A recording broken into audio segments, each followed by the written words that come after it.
If Mabena is not here, I'm going to say the purpose on behalf of her. I'm Charity Mule. The purpose is about the group project, and its purpose is to analyze micro's social welfare policy on children in relation to political economy that foregrounds it. This policy manner involves stakeholders, role players, and clients. Its aim is to engage with stakeholders, role players, and clients on issues relating to challenges and opportunities in dealing with children. Thank you. And then now we're going to go straight to our presentation. Thank you very much.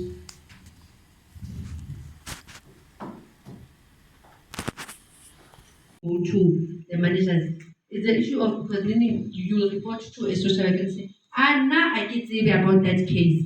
But if it goes to the manager, you go to the manager, to the supervisor. For you being a student in an organization or maybe in the DST, what needs to happen is that remember you don't work in silos. You work under the supervision of a qualified social worker or social work supervisor. Once you get into a big one where you come across such cases, the first route that you need to do is to refrain from working with them because of you are not yet qualified to can work in that sphere. For example, if there is a need for a removal, you refrain from that, but you participate in the process of the removal because you have to learn the processes and the systems that are in place for you to be able to can know what needs to happen when you qualify. So they will take you all the way, all the steps that they follow. The reporting to SAPS will be there. The going to the hospital for assessment will be there. The going to the courts will be there. The report writing, because of remember you are the first person who came into contact with this. You'll share your part of the information when the client first came to the office. Then the social worker then will take it from there and then go further with the matter. And then the social worker is the one that is gonna be presenting the matter in this particular case. But there are cases whereby a student social worker can actually present at court, like foster care placement. Those are social cases that, a normal student at the fourth year level, because we don't regard you in DSD as a student, you are our colleague. Once you are in fourth year, you are no longer a student. You are a fourth year student, we regard you as a social worker. So with those cases, you can actually work with them. But you need to know your limitation to say, this I cannot go. This is the no go area. Then you refer to the social worker or the social work supervisor that you're working with. Thank you. Say something. When you're talking about the referral, Hospital referred us to social development. We met with the supervisor there on disability sector. Then she said to me, the social worker that referred you shouldn't refer you. Any social worker shouldn't refer you. If social worker refers you to another social worker or what, you shouldn't leave the office. You must stay at the office. And now I explained to her that Ospilani, she's an auxiliary or the student. Yes. So now they said to me, no matter what, we don't care whether it's a student or what, but you shouldn't leave the office. They shouldn't refer you anywhere. Right. You said disability, you went to the disability Okay. unit that we have in the DSD. Yes. Okay. Now we understand. Okay, now we understand. But then we cannot comment on the No, I think we will talk to you outside this. outside. Some of these issues, we've got time constraints. We still have got a bit of a road to travel. Right, and NGOs, social workers are here, 1, 2, 3. SAPS is here. And these are important stakeholders to your good service. Where there were gaps, please talk to them hereafter, or even during the time when we're having condiment or something to eat. You wanted to. Oh, okay. I have the last question with regards to disabled person or a child. If the okay, say for instance, the client he has came to report a case of a disabled person, and the abuse is so severe on that person at that moment. You spoke about the assessment, right? And as a worker or a student social worker, I don't really have time to do the assessment because there are other clients waiting for me, right? Is there no temporary placement for that kind of person? Meanwhile, I'm going to do the assessment for 6 months. But I think we have already answered that question to say, remember, as a student, you know your limitation. Okay. Once you hit that wall of limit, then you refer to the social workers and they will take it. And Sedwan have actually gave you the process of dealing with such matters.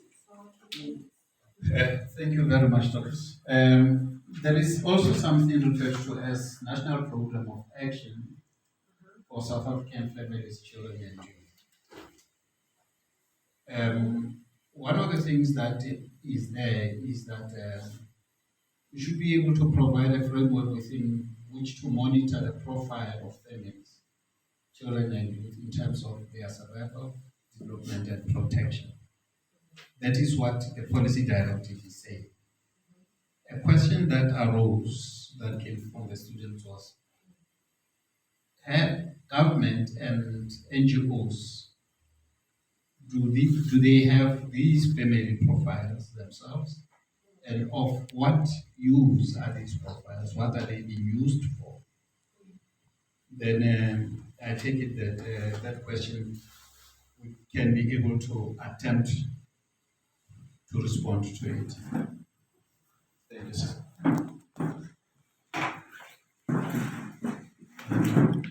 The profiling of household, we call it household profiling in the Department of Social Development. It's done by our unit that is called Sustainable Livelihood. They do family profiling.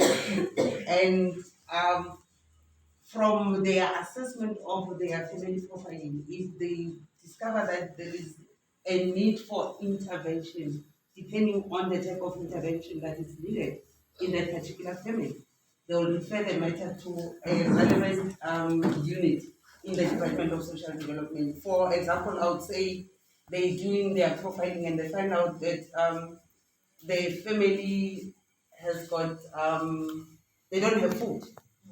They are living, the hardship is it's very, very eminent, and you can see that they are suffering. So they will refer that matter for food security, whereby the people from the food security will go and do their assessment so that they can provide that particular family with the food parcels that are needed for that particular family. Or in another unit, maybe with statutory services, they find out that there is child neglect. Obviously, they'll refer the matter to statutory services, and statutory services will do their own assessment in order for them to understand what are the reasons for the neglect and what is happening. If maybe the parent is in need of parental skills, they will provide the parenting skills for the parent for them to be able to can deal with whatever the matters that are for the child. As someone was explaining to say, they will work with the family in order for them to be able to be assisted in minimizing the type of the challenges that they have. Thank you very much. Thank you very much, Doris. Be cognizant of. Often you would find that as various departments of government, we work in silos, and that's where the problem is. its DSD has got what they call your people who are taking profile, you call them practitioners, I guess. Yes. So it's community development Yeah, practitioners. Mm. It's community development practitioners. Yes. Office of the Premier has got what is called, or COCTA, has got what is called community development workers, CDWs. Department of Health has got community health workers. And then, rural development has got its own, and so on and so forth. Now, come time when profiles are to be taken in, his name is Africa. When they go to Africa's house or home, social development comes and they take the profile. After a week, it's Office of the Premier. After a week, it's something like that. And I can tell you without a shadow of a doubt, within, if you come once, twice, people don't want to see you anymore. They don't want to see you anymore because you're giving what may be referred to as false hope. Because at the end of the day, it takes time. Look, one must honestly applaud the work of GSD when it comes to community profiles. I used to work in the office of the Premier in the Northwest. I'm a community development worker as one other added qualification of mine. And I used to supervise the whole of the Northwest province when it comes to working together with your colleagues, your practitioners. And we have not been able to resolve the question of working inside, and we need an integrated approach, but you yourselves, you will know there is what is called DDM, District Development Model, which we are currently, well, I'm no longer there, but they are currently employing to try and integrate all of these services and accelerate service delivery. Without much ado, one aspect that is critical is the priority programs in promoting family lives. Indication is that the Department of Welfare would negotiate with the Department of Education about the implementation of social support and development services, and so on and so forth. This training should include personal relationship skills, education regarding sexuality and substance abuse, and other appropriate programs. It should be aimed at teaching interpersonal skills, the development of self-esteem and decision-making and problem-solving skills. The students also had multitudes of questions. Is there working together between the Department of Social Development and the implementation of social support and development services? What is the state of life skills training in relation to schools going children? Is life skills training part of school curriculum currently? If it is, how useful is it? It is the same thing that we started off by talking about the disintegration between the departments. But I was hoping that education could be here, but because DSD is here, they can be able to indicate if there is a working together. Osilo, you want to respond? On this issue of collaboration with Department of Education, we currently have the school psychosocial support unit, where it is a unit with social workers who specifically work in schools to address the challenges faced by school children, and with GSD and education, we have what we call DBST. It is a forum whereby we attend monthly meetings at the Department of Education, whereby we talk about the issues affecting our two sectors, mainly because we work with children, both of these two departments.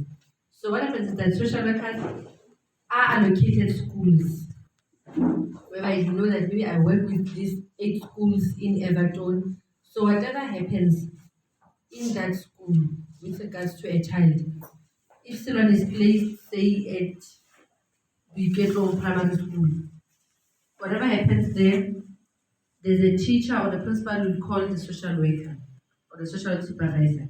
The social worker will go in and intervene in that school. Maybe if there is a need for a legal placement, the school social worker will do it, will place the child through the children's court, and then the file will be transferred to the statutory unit to continue with further investigations of that child. Or the school social worker will attend, when they hit a brick wall, then the statutory social workers will take over the case through our internal referral mechanisms. Now, our challenge again is the challenge of manpower. Not all schools are allocated social workers to work in. The reason is that we have too many schools and a lesser number of social workers. As I'm saying, we do need manpower so that we can be able to at least reach a larger number of schools.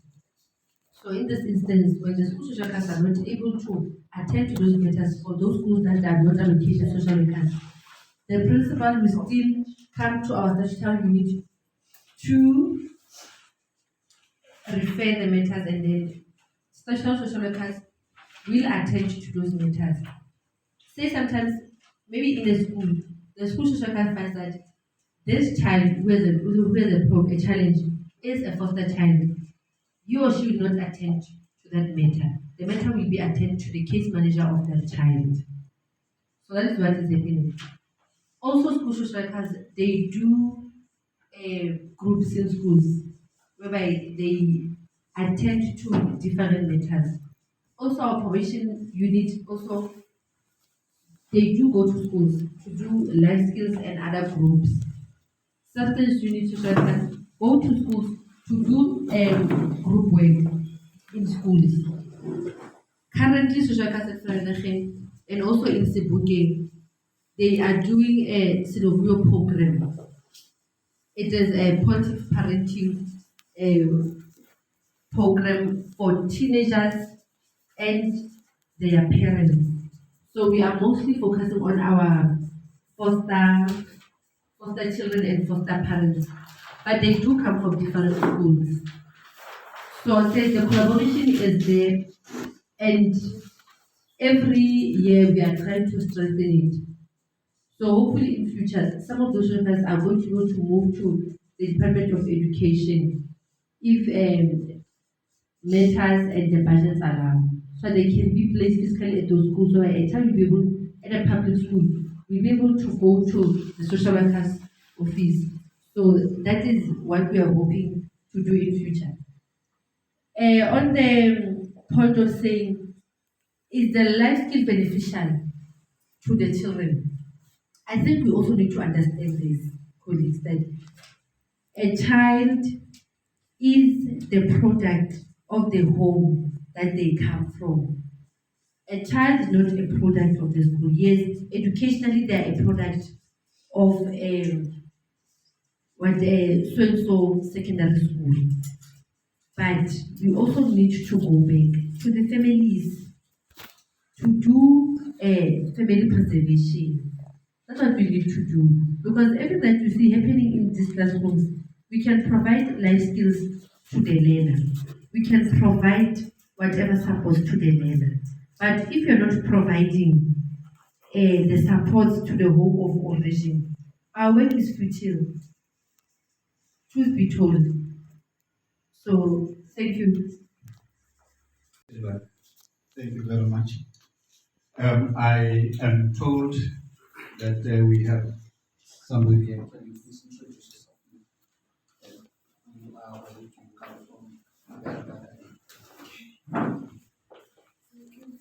Thank you very much to meet you, but I'm so late, but I'm proposing you to forgive me because I didn't know the time it was the time. So I'm from Wipato. My center is the care center Letabo Daycare Center. My name is Nomhle, my surname is Mwanekwa. I'm the principal and the owner of the center. Thank you. Much appreciated, me. Maruka, unale telepathy. You know, telepathy is that communication that is happening between twins, especially the identical twins. It happens intuitively. When we are just about to start with the preschool, your topic exactly, then you enter, which is good. Now, we are at this topic of a preschool because it's one of the imperatives that is embedded in the white paper. And with regards to it, children from birth to 9 years of age have special needs, we are told, which will be met to foster their physical, mental, emotional, moral, and social development.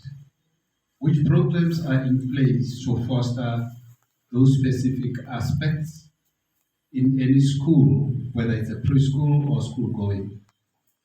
And then we also have got a national early child development strategy, which must be devised as part of an intersectoral program in collaboration with other government departments, civil society, and private sector. A combination of public and private financial options must be harnessed at the national and provincial levels. Intersectoral committees will be initiated to coordinate and implement such a strategy. Is intersectoral program collaboration taking place in the matters of preschool and school going children? When we talk about multi-sectoral, I know social workers do understand, especially that I hear and stakeholders, they understand. Students could be having, I'm still calling you students because I am also a student. Can we have social workers, or do we take that you've already responded to that by way of giving a response a little earlier? Yes. But Yeah. also, the ECD has moved. It was 2 years back when the president, in his speech, informed the nation that ECD is going to move to the Department of Basic Education, which started this year on the 1st of April 2022. ECD was moved from the Department of Social Development because education is the competency of the Department of Basic Education. So it was felt that it is better placed to be in a department that is specifically mandated and legislated to deal with education in our country.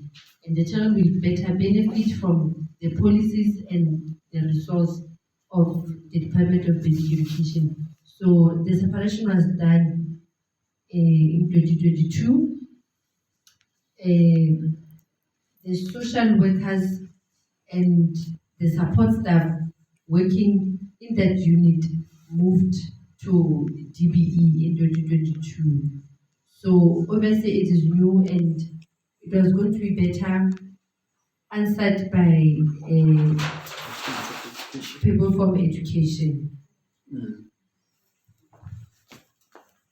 But I just want to say when we talk about children from birth to 9 years of age have a special need. This is what is very important when we deal with cases. We need to look at children from birth because from 0 to 100 days of a child's birth, it's very critical in the child's development because of if we miss the point of attachment. That is why we have got the attachment theory that actually talks to them to say if a child doesn't get to get a attachment from a caregiver at that early age, then we're gonna be having a problem because of they'll end up not knowing who is their primary caretaker and who's supposed to be looking after them. And as they grow up, we will end up having to have problems with uncontrollable children because of who's supposed to be taking care of me as an individual, who's supposed to be giving me guidance as an individual. So it becomes a critical point of a child on those basis of those years in the child's life. It's very, very important to have a primary care. Thank you very much, Mayor. You couldn't have said more. That is very critical. But you also know that that is the period that we call them formative years or formative period, where that aspect, as she has nicely explained, when it comes to emotional development, emotional attachment, the psychological development, the mental aspect thereof, the brain, that physical matter developing, and unfortunately it develops very fast, as she spoke of. It is a critical time period where the child, remember the child's brain at that time absorbs like a sponge, everything and anything, good or bad. I'm going to ask the students, what is the difference between the brain and the mind?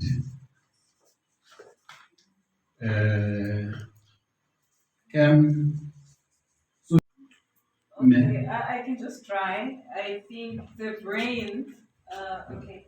I think the brain is the organ, right? And then the mind is the emotion. I don't know where emotions are. I don't know. That's all I can say. Thank you very much, Mel. Let me explain as follows. Rona ko questioning in the township Kaplan. In the morning on Mondays, when Babalas is at its highest, we go out and have what we call skop. Yeah, it's the sheep. Smiley. The smile. Yeah, no, you from the township. I see. All right. We eat the brain as the lady has rightly indicated. That's what we eat. But the brain is made of certain things, hence it is part of what is called CNS, Central Nervous System. It's made of synapses, it's made of, all of those components of nervous system. And it emits energy, a lot of energy between the synapses.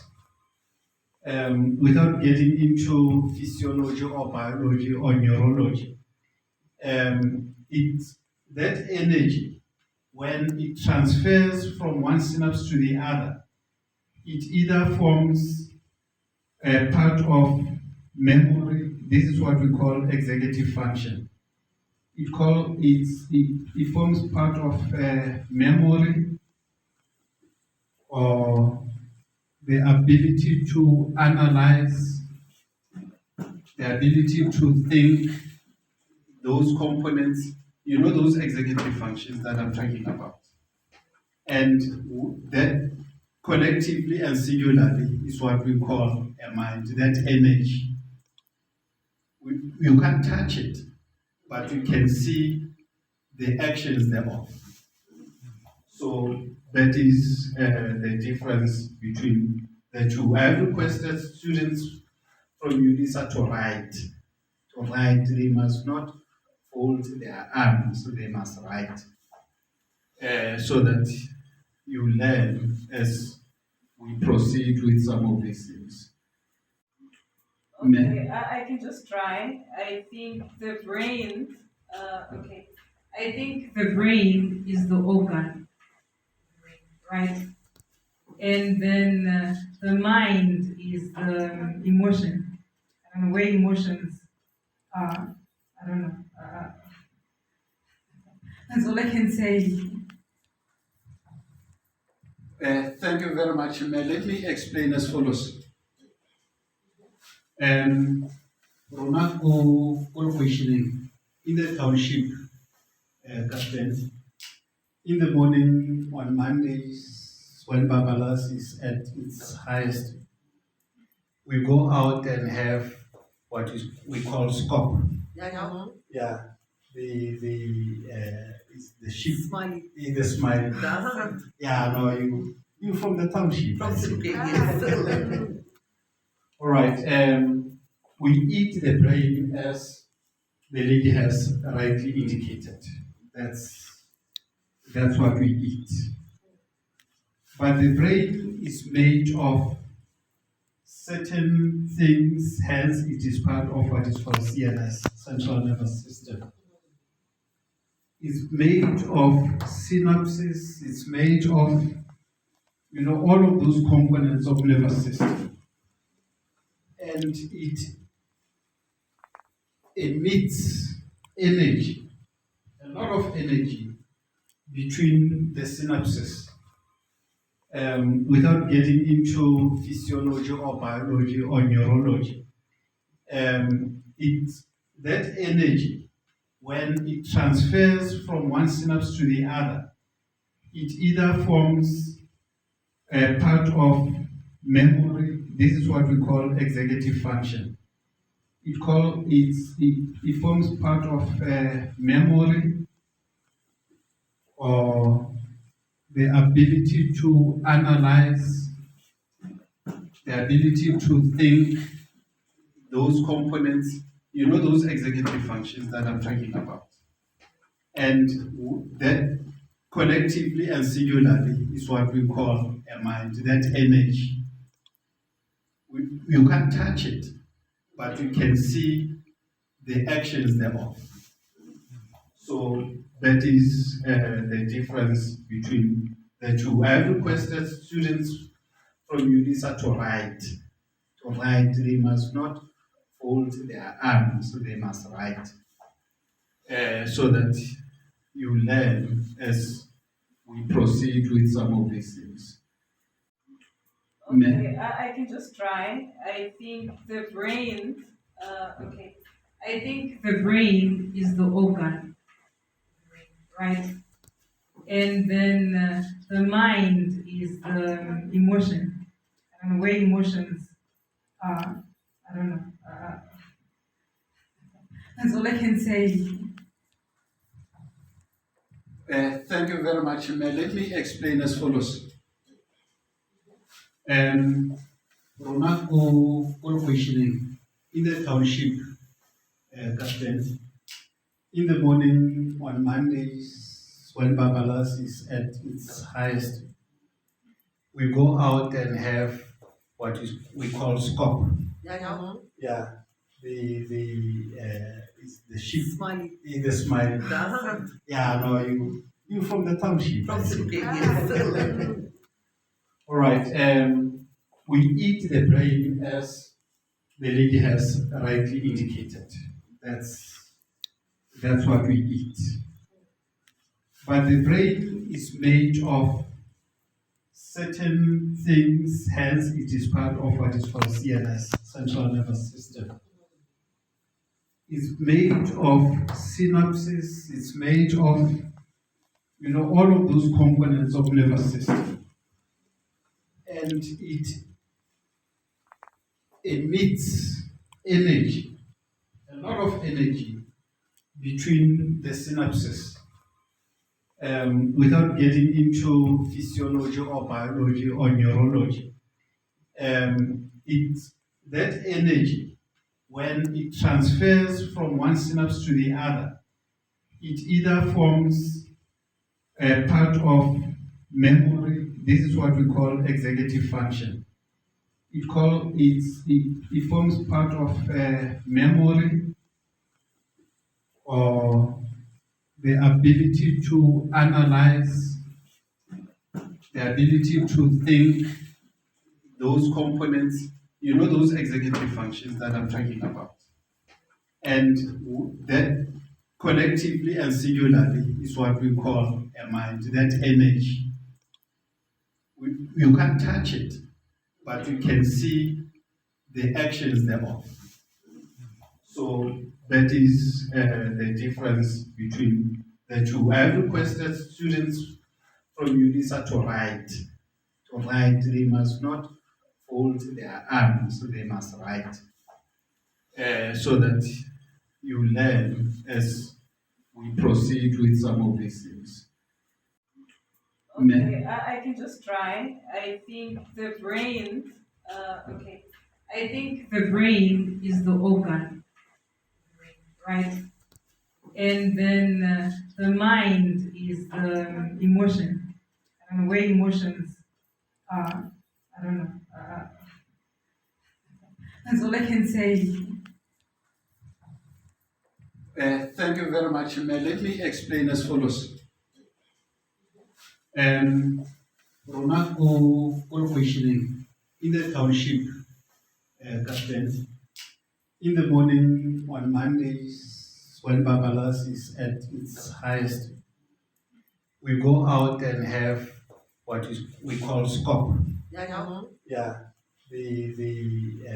it's the sheep. Smiley. The smile. Yeah, no, you from the township. From Sipke, All right. We eat the brain as the lady has rightly indicated. That's what we eat. But the brain is made of certain things, hence it is part of what is called CNS, Central Nervous System. It's made of synapses, it's made of, all of those components of nervous system. And it emits energy, a lot of energy between the synapses. Without getting into physiology or biology or neurology, that energy, when it transfers from one synapse to the other, it either forms a part of memory. This is what we call executive function. It forms part of memory or the ability to analyze, the ability to think, those components, those executive functions that I'm talking about. And that collectively and singularly is what we call a mind, that energy. You can't touch it, but you can see the actions thereof. So that is the difference between the two. I have requested students from UNISA to write. They must not fold their arms, they must write. So that you learn as we proceed with some of these things. Okay, I can just try. I think the brain, I think the brain is the organ, right? And then the mind is the emotion. I don't know where emotions are. I don't know. That's all I can say. Thank you very much. Let me explain as follows. Rona ko questioning in the township Captain. In the morning on Mondays, when Babalas is at its highest, we go out and have what we call SCOP. Yeah.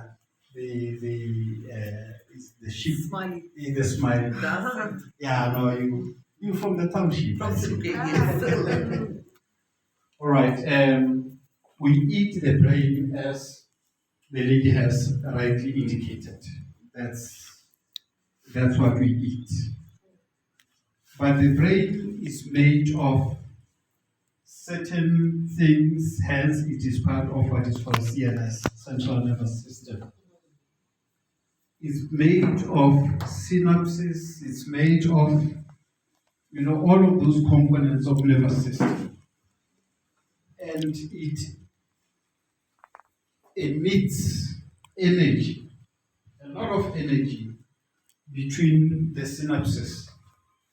Without getting into physiology or biology or neurology, that energy, when it transfers from one synapse to the other, it either forms a part of memory. This is what we call executive function.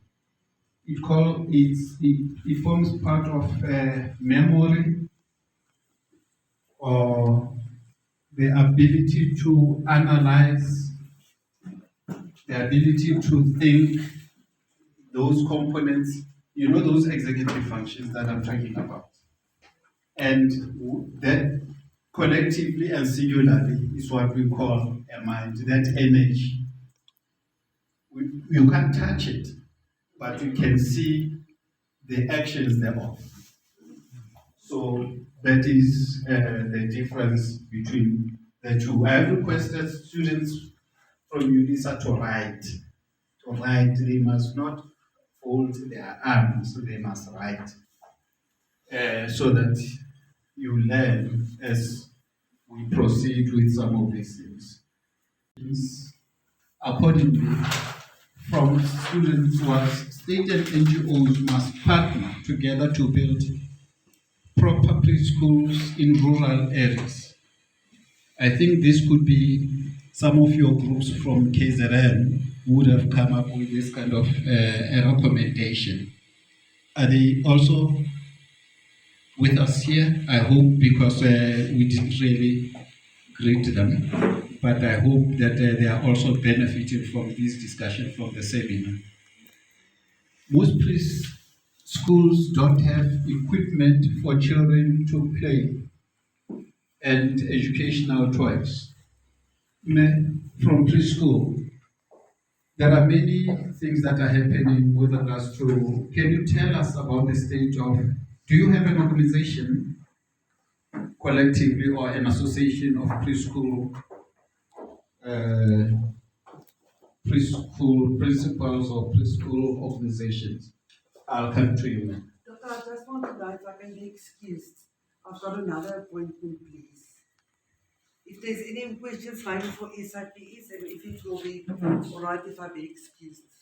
No, very well. What we will do then, if there are some questions, we'll take note of them, then we'll send them to you, and then you can respond. Thank you. Thank you Sorry very for the much. apology. Thank you. No, but we appreciate you. Sorry, it was short notice, so I still have my No, it's all right. notes running.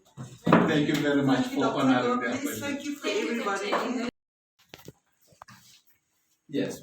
Under the creches whereby I live, we've got the forums where we gather together and talk about what we are doing on our centers. It's whereby we give ourselves something, maybe something, someone doesn't know something. Somebody will come with that something and talk with us about that thing, maybe about the child, maybe there's a child who collapsed inside the crèche. You are not having that thing. What were you going to do with that child on that time? Now we gather together and talk with those things.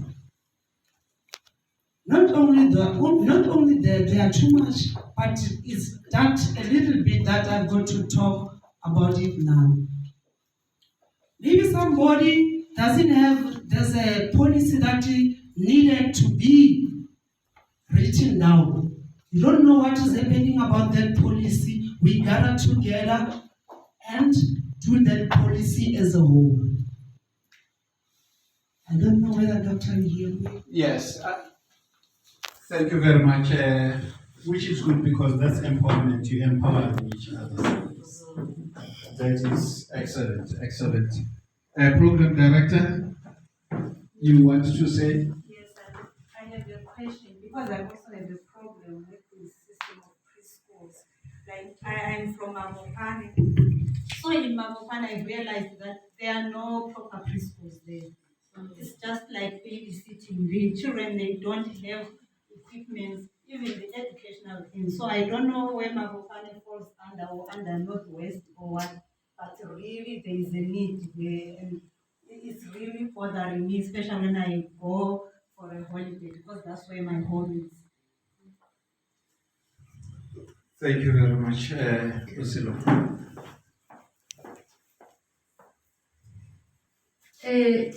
Preschools, according to the Children's Act, is part of the what we call partial care system. Ne? Okay. So it has to be registered. Because you know, our mothers obviously maybe I'm here at work. You are looking after 3 of my children. You should need to be registered because say a child gets injured in your care, you can be criminally charged. So I think also it's also important for social workers when we go on our home visit to actually inform the mothers to say, you need to register as a partial care giver because you're looking after other people's children. Because still, you know, legally, when you're looking after other people's children, you need to be registered so that it is known. So that when something happens to those children, you will not get into trouble. The issue of unregistered ECDs is an issue that it is still a challenge in the system. But obviously, it is being addressed because other people, they don't want to comply. But during the time where the ECD unit was still in within GSD, workshops will be done, and obviously the owners will be given information to say you need to get a health certificate from municipality, you need to follow OHS rules and all the other regulations that are there in the country, so that children can be in a safe and secure environment. So, but you also know that sometimes the funding also, the budgets have been cut. Funding is limited. The need is bigger than the money that is available. So I think we just advise the people to say, go and register as a partial care giver, so it is going to be better. Because obviously, the people who are taking care of those children, it's also a form of employment for them. They're also feeding their families. But it's always better to educate our mothers in the townships to say, at least go and register so that you don't get into trouble.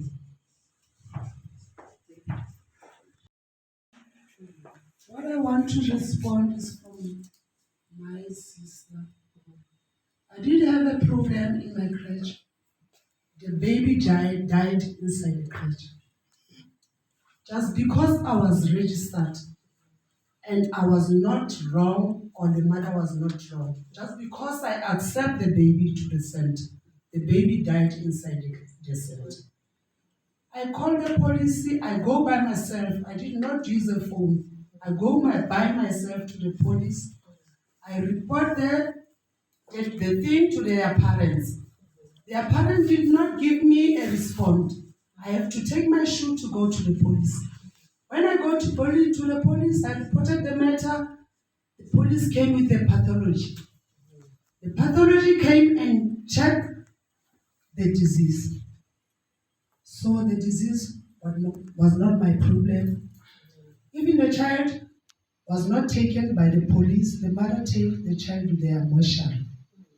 So to their mortuary, I go by myself again with their relatives to see if the problem was all by my side or what was happening. On the mortuary again, the disease was not my problem. So that is why I want to make sure and allow the social worker by saying that we have to register the center.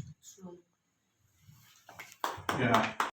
Colleagues, during the time of Bathabile Dlamini as the Minister of DST, there was this thing called backyard crutches in the center's backyards. I take it that it also is encompassed in what you were referring to. But there was a great move towards formalizing those crutches. And in terms of issues of compliance, but they got a lot of work. OHS, compliance issues, or various other aspects. Well, anyway, a question of funding was a real problem. Yeah, those are important because they must inform policy direction in the future as to what must be done, what can we do, and recommendations, which students have come up with some, and some of these recommendations are coming from these discussions. You're going to beef up your report. It is my understanding that the report must go to your lecturer, emanating from this seminar, must go to your lecturer, the good doctor, and then the doctor will evaluate and see if you've done the necessary. Remember, we are reviewing a policy from different angles, and now we are on issues of adoption. We have it from white paper that adoption is a child protection and preventative service, an effective means of permanency, planning for children whose family of origin are unable to care for them. Adoption is a specialized service requiring an expertise of accredited adoption social workers functioning within a statutory adoption system. Point to consider. Familial adoption. What are the considerations in this regard?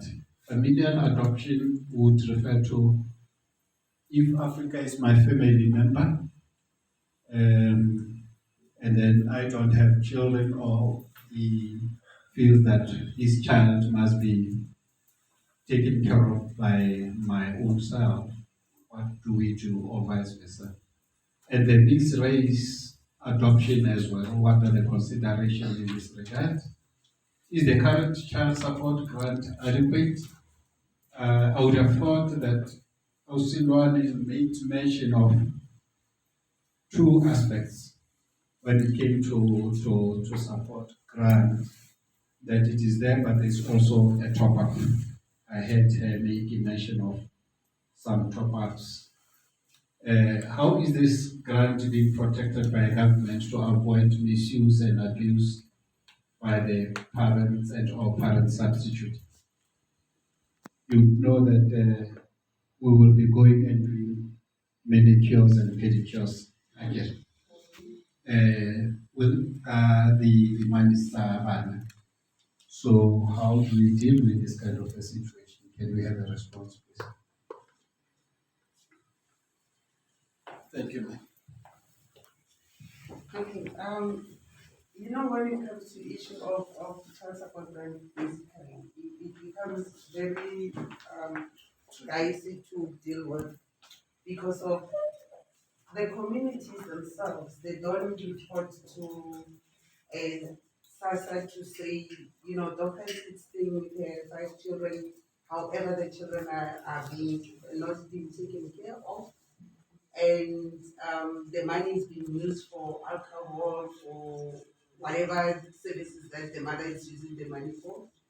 and it becomes very difficult for SASSA to be able to know what is happening. However, if such issues can be reported, then SASSA officials will look into that, and they will look into who in that particular family can actually be the custodian of that money to be able to take care of those particular children.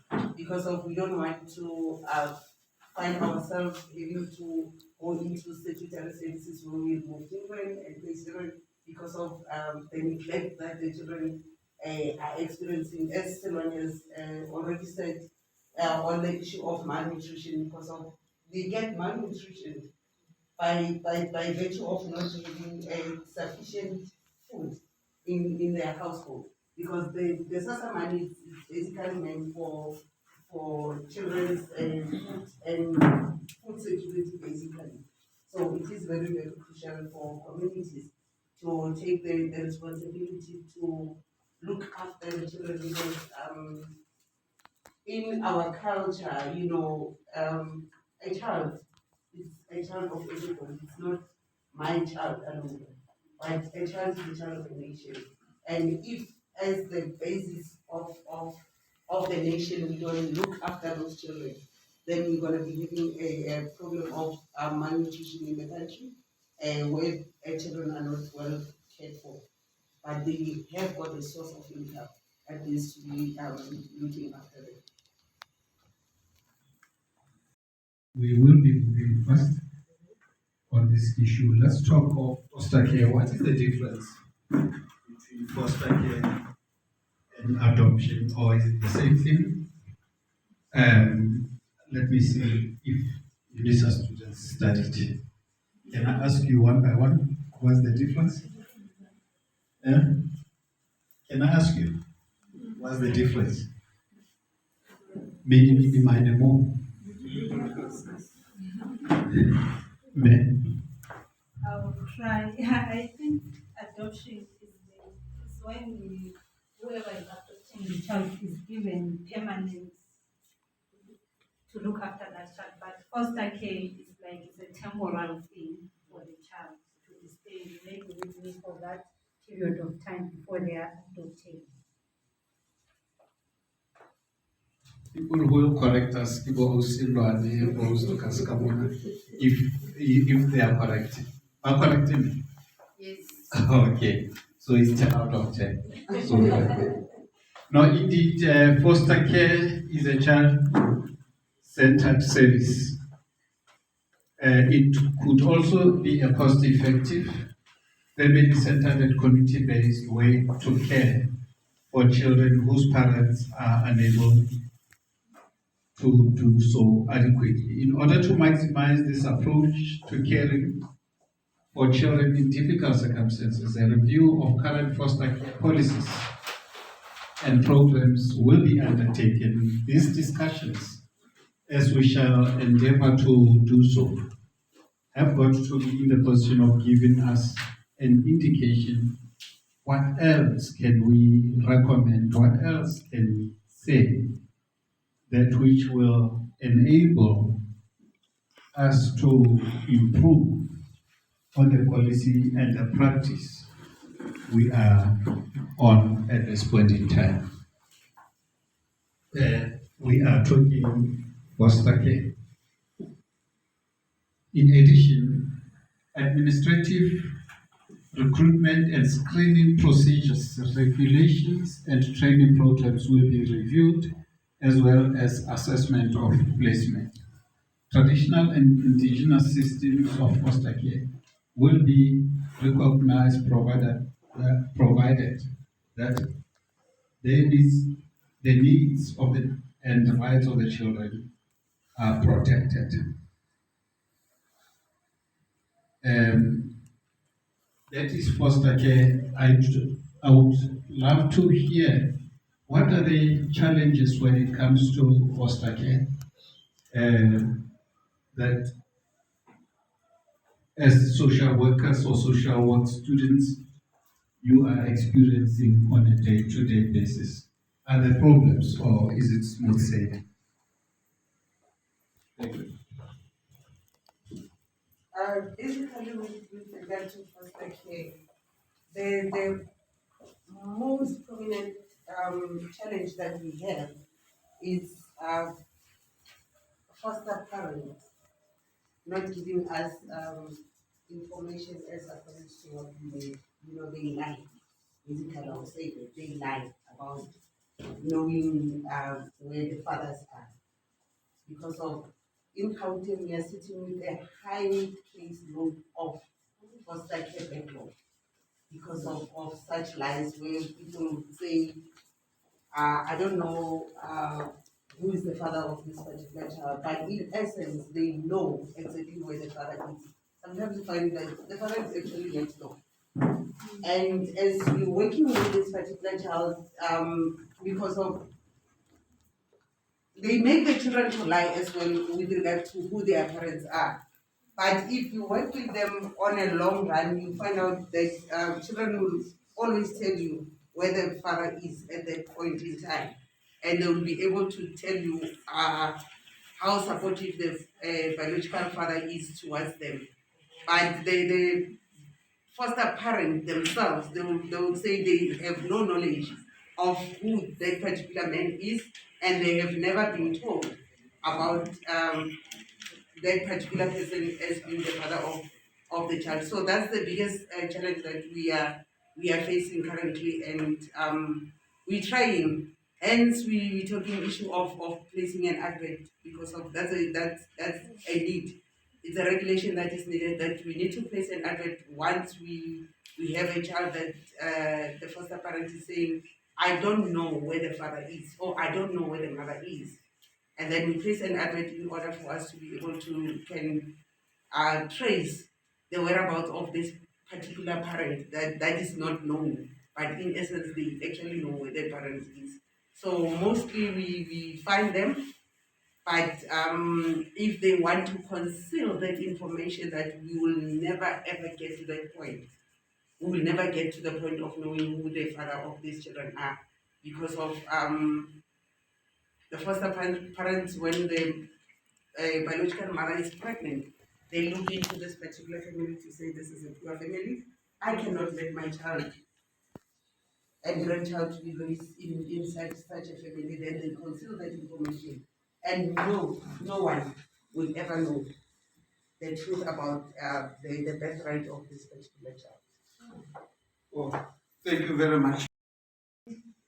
Currently, the Department of Social Development is looking into amending the Act. Did you see that the child support grant top up?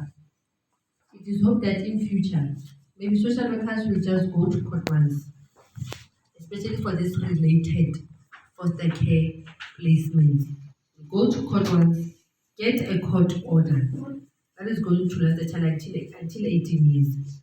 And then the foster parent will get maybe a child support grant that is topped up. Because truth be told, the unknown fathers foster care, the fathers are here. They are not there around. It is costing the fiscals a lot of money. I think that it's about 2 billion. I think it's about 2 billion if I'm not wrong. And you know, children get foster care from 0 until 21 years, as long as they're still in school.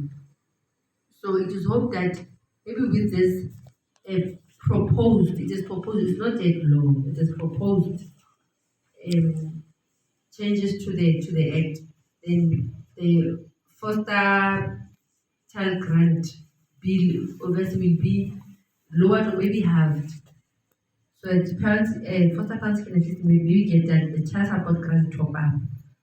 And then social workers will be free from their cases to be able to focus on to other issues in the communities. Because if you can actually see, now we are actually doing the review of foster care placements.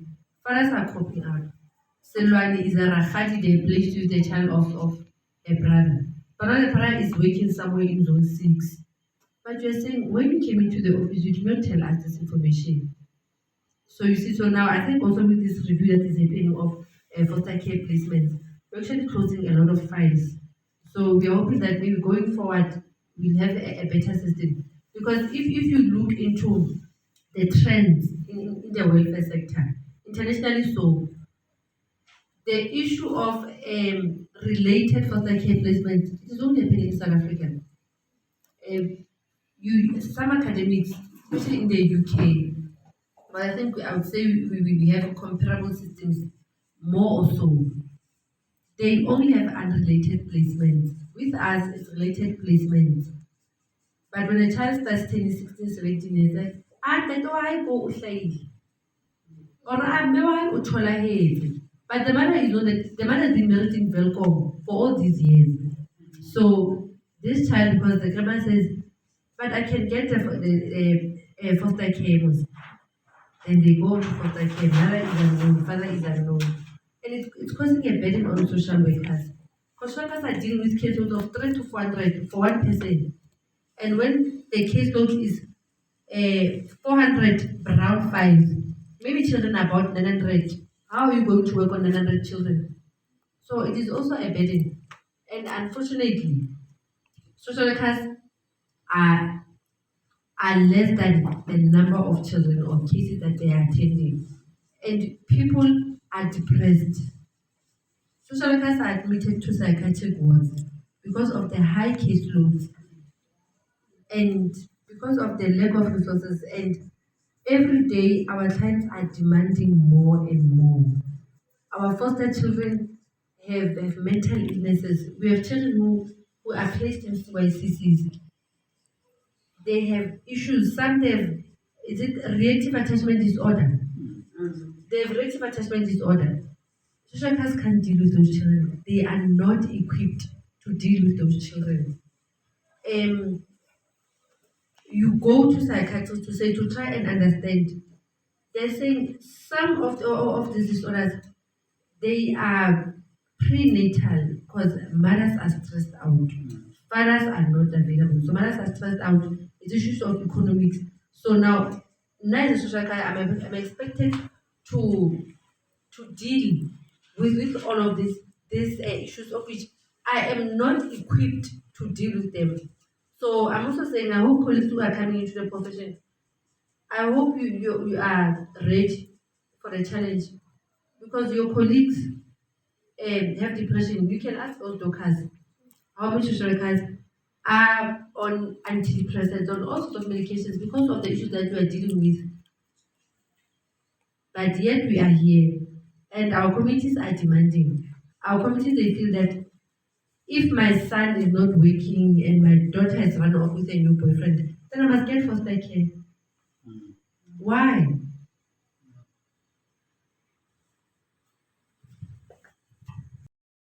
Question, looking at the thought that when it comes to construction, it seems like it's very hard. So isn't there a system or a proposed system that is in place to link the DSD with the Department of Home Affairs to help in this?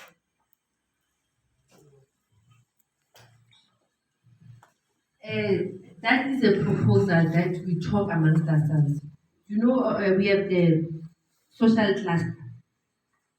The social cluster, we have GSD, SAPS, health, justice, education, whereby some of us we are saying, let us have one system. When Silvan, I punch your ID into my system at GSD, it fits all the other departments within the social cluster. Believe you me, we could be able to eradicate so many things. Because if I punch information, if it feeds the information to Home Affairs, it means that when the same person goes to Home Affairs, they can say, oh, on the 19th, I passed this information and log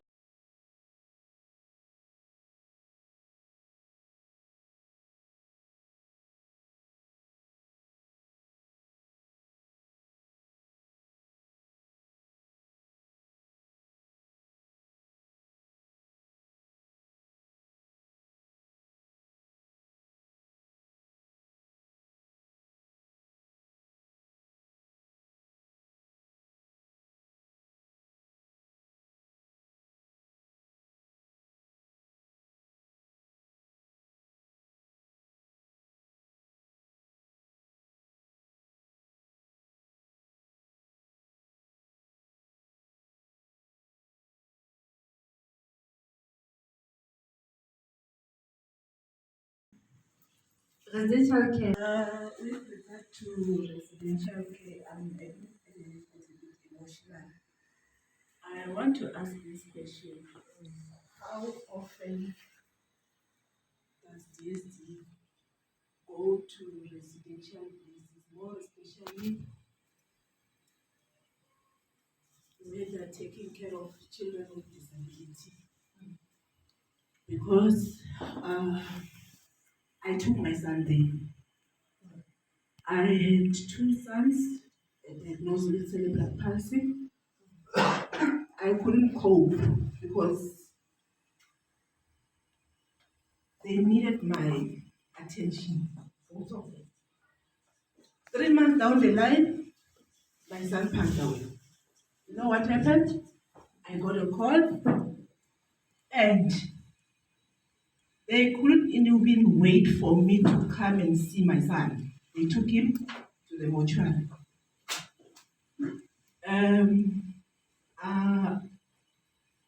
I'm not okay.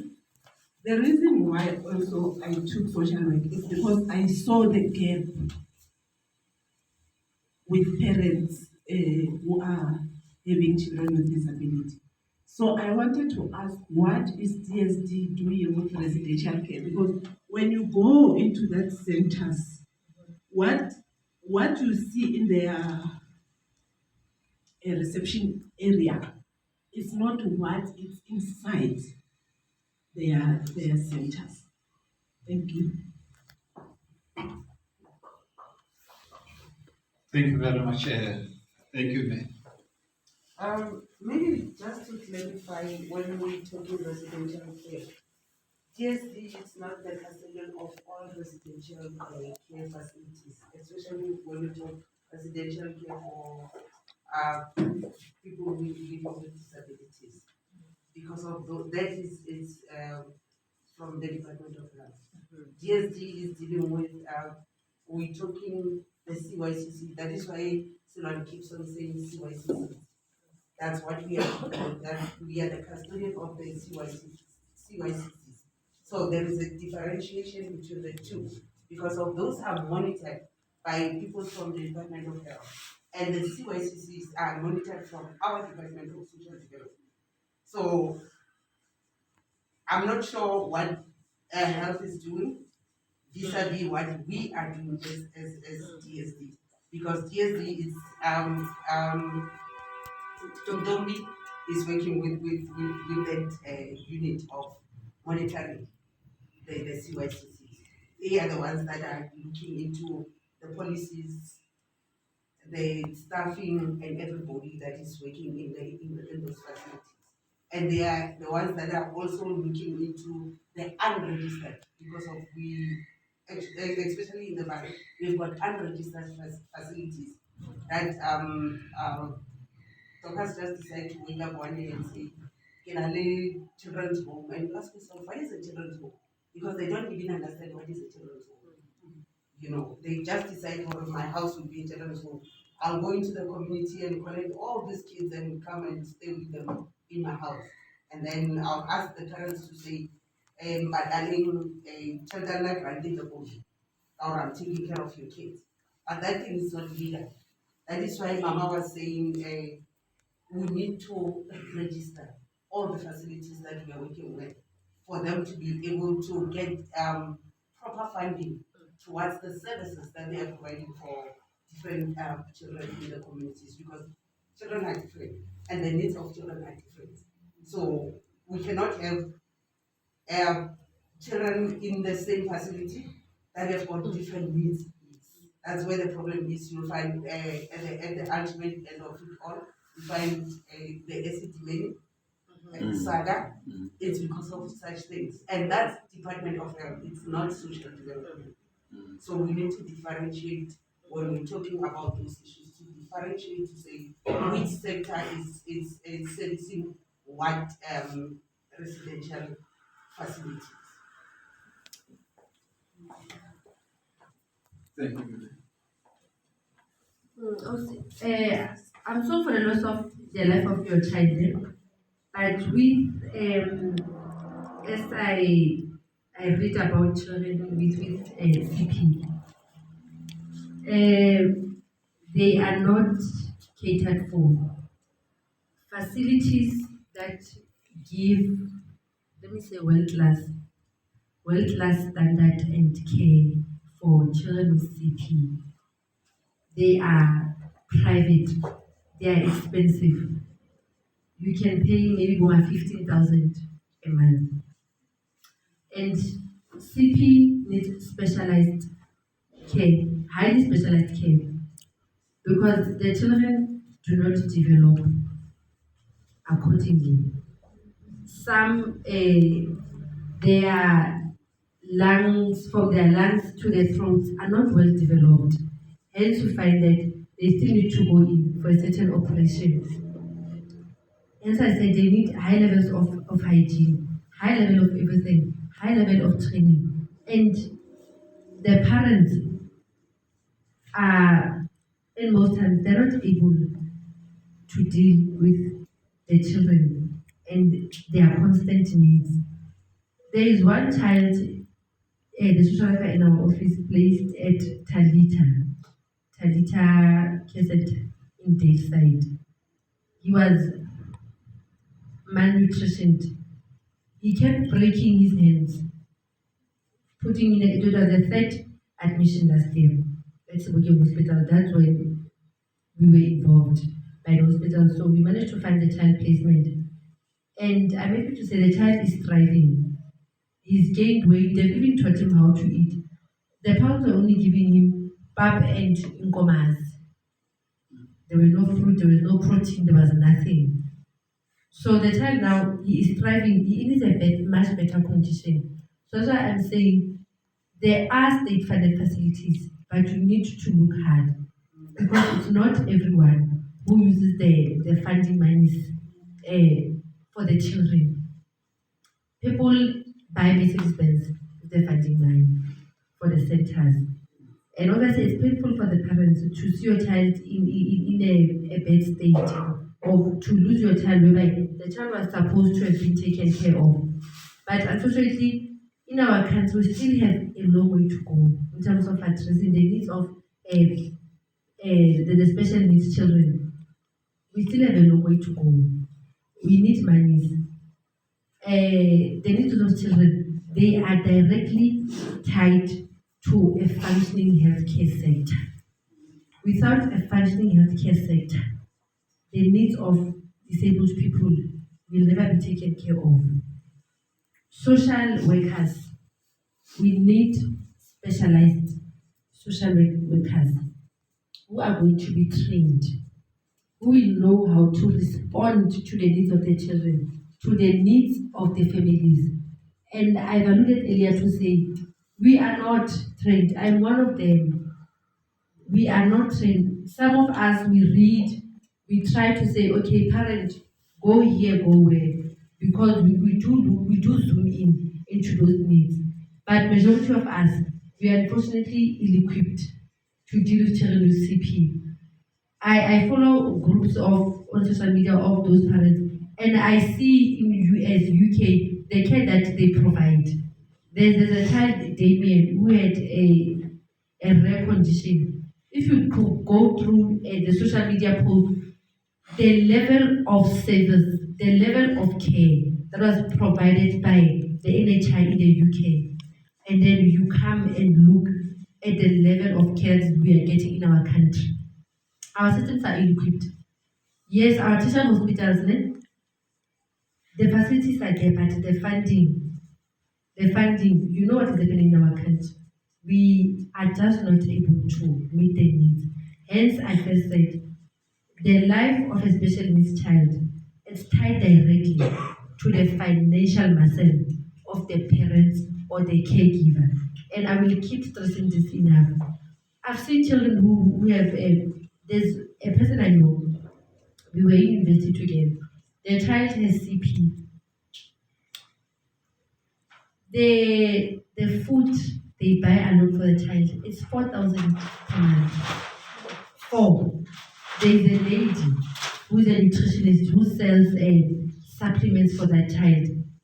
The tubes for the milky tubes that they get, they buy separately. So I think in a month, the father is an actual. So obviously you understand that the kind of money he has. The child goes to OT, goes to different types of therapies. Four days, from Monday to Thursday, the mother just works that child to get the therapies. And you could never say that child is CP. The child is beautiful. Everything is well taken care of. Sees pediatricians, neurologists, everything you can think of. Because the parents have money to send that child. That chair, I think it's called the bike chair. I think it's 22,000. I was looking at it from the supplies. 22,000. So now, similarly, living in Ecuador, where am I going to get the 22,000 rent? I'm still renting at my stand. Do you see what I'm talking about? So the life of that child revolves around money. And it's sad and it's unfortunate that those children, they'll always get the most basic care. They can never thrive to their full potential. Thank you. Now I'll hand over to Namsha, who is going to give a vote of thanks. Then after her, we're going to have some refreshment, we're going to have some lunch. Thank you very much. Namsha? Yeah, it's you. It's over to you. Good evening, everyone. I would just like to thank everyone who made time to come and share such knowledge with us. I thank you, DSC. I thank all the other beneficiaries that took the time. I know 2 hours is a lot of time, but we thank you guys for coming and educate us. Um, we hope that you will continue to do so to them as well. Thank you again. I also thank the organizers. Thank you guys. This wouldn't be possible without your effort. Thank you again. Enjoy your day further.